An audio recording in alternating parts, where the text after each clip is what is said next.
Deutsch mit Amir lernen. ፊደላት ቋንቋ ጀርመን Das Alphabet.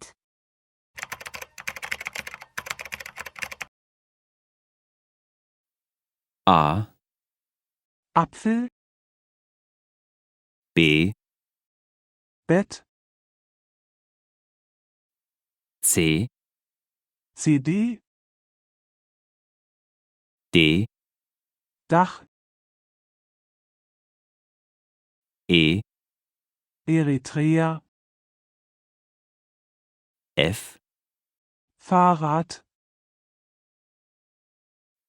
G, Geld, H, Haare, I, Instrument, J, Jacke, K, Kaffee, L, Lampe,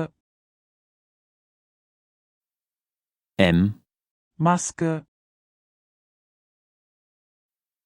N, Notizbuch, O, Orange,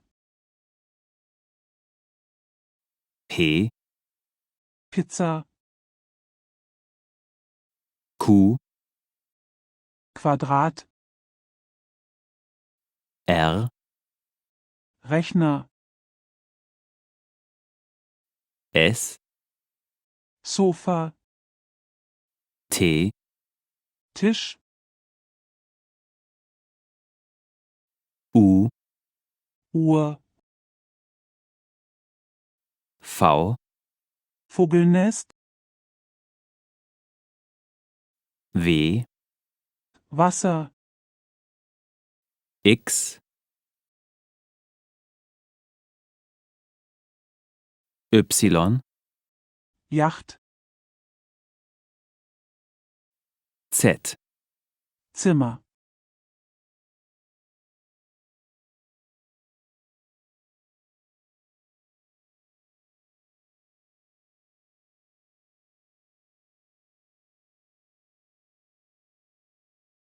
Sie können im Sudan oder im Internet live mit direkter Übertragung mit Deutschlehrer Amir Deutsch lernen.